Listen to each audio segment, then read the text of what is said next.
These pictures were discovered on the camera of 2 missing girls, who were later found dead under very strange circumstances. This is a crazy one, guys. Hi, I'm Meg. I talk about your crime, and let's get into this case. 21-year-old Kris and 22-year-old Lisanne grew up in Utrecht in the Netherlands.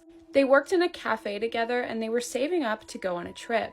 They were like besties, they just moved in together, their lives were just getting started. This trip that they had planned was 6 weeks in Panama. They wanted to learn some Spanish, volunteer. It was also a way of celebrating graduating. They set off for the trip on the 15th of March of 2014. They spent the first 2 weeks of their trip doing their own thing, and then on the 28th of March, they went and stayed with a host family. In a place called, I'm going to put the name, I'm not going to try and pronounce it because I'll butcher it. Their plan there was to volunteer with kids, but those plans would never happen because of the hike they decided to take on the 1st of April. Kris and Lisanne left for this hike at 11 a.m. and they took the host family's dog with them. They were not planning on being on this hike for longer than just that day because they brought like 1 water bottle between them and not a lot of food. They also had a hike booked with like an actual guide the next morning, but that evening the dog made it back to the host family's house, but the girls were nowhere to be seen.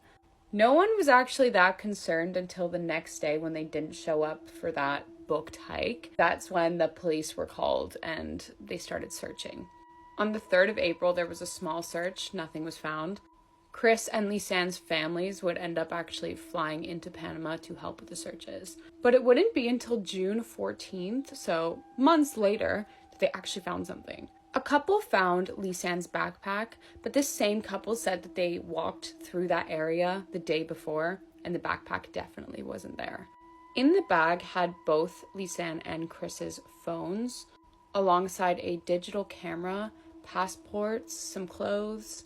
At this point, the girls had been missing for 10 weeks in a rainforest, yet the contents of the backpack were dry and not damaged.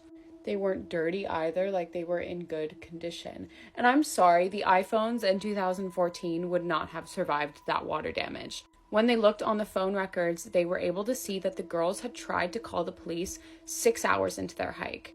They had actually attempted to call the police many times throughout the first few days that they went missing, but there was just no signal, so nothing was going through. So mind you, the girls went missing on the 1st of April. On the 5th of April, Lisanne's phone dies.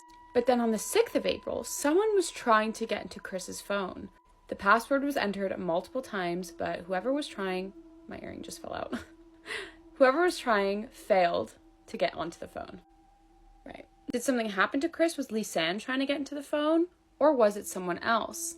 And then they went through the digital camera. This is when this case gets weird. So first we have the photos from the 1st of April when they originally left for the hike. These are the photos. Very normal, happy girls hiking together.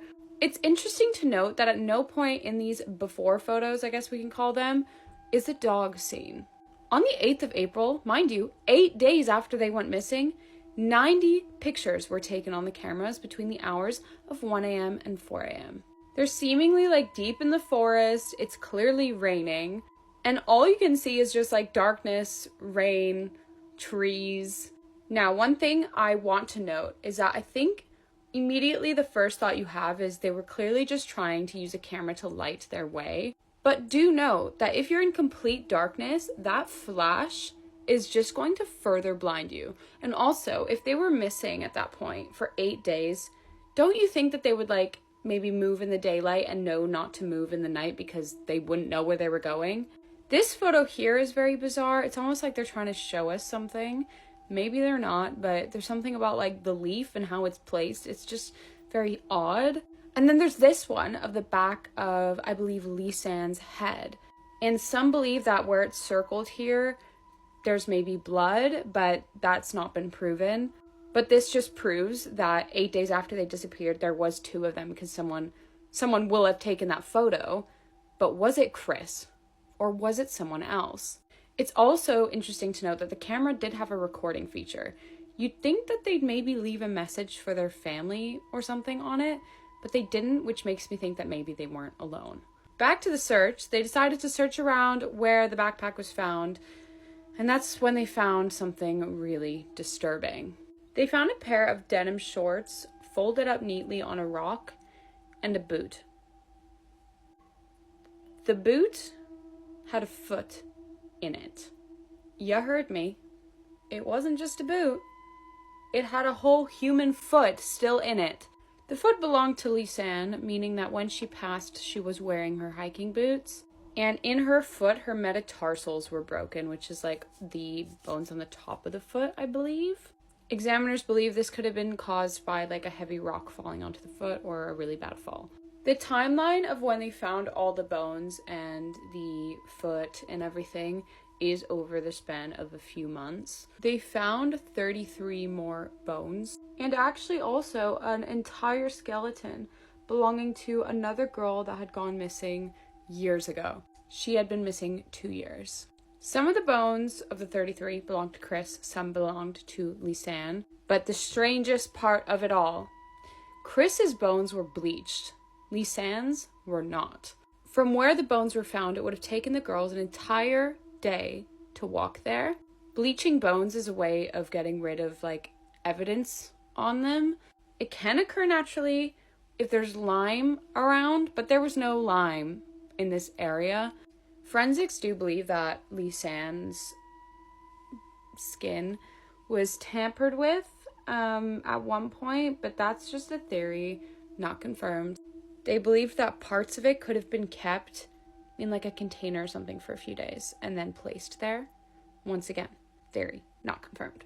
I'm going to quickly go through the main theories of what happened to them, and I'd love to hear what you guys think. Theory number 1 is that there's a cannibalistic tribe that live in that rainforest and they got to the girls.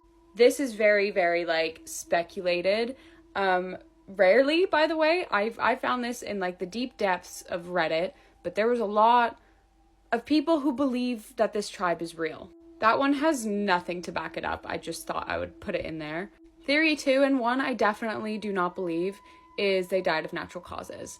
The trails were apparently really easy to follow up until one point where it kind of split off. And it would say like, don't go down this way. Do go down this way. And maybe they went down the one they weren't meant to go down. And apparently once you're lost in that forest, like you can get disoriented so quickly. Some believe maybe the dog ran away and they went to chase it, got lost. Maybe one of them got injured and that's why the other was trying to get into the other's phone. I just don't believe this because there's so much contradicting evidence. Why were the bones scattered? Animals, yeah, maybe, but where are the rest of the bones? There's like 200 and something bones in a human body and they've only got 33 for 2 girls. Also, why were Kris's bleached? I get really annoyed at that theory because I just don't think natural causes is like, it doesn't make sense to me. Third theory is that it had something to do with the Mexican cartel. They apparently do bleach bones with lime to get rid of evidence, so there you go. It's also apparently used to speed up decay time. And the police refused to release the autopsy results, so that's a bit suspicious. Maybe there's some corruption, but that's also just a theory. Nothing has substantial evidence. It's awful to think that the families are probably never going to get that closure. Like, these girls were just starting their lives. I would love to hear your theories and what you think happened to Kris and Lisanne. Regardless of what happened, like, it's horrible. All of the different theories, like, are horrible. I can't imagine how scared they must have been. So yeah, be safe out there. If you go hiking, make sure you know where you're going. My love and condolences to the families of these 2 girls. Let me know what case you want to see next. And I'll see you on Sunday for the next true crime video. Bye!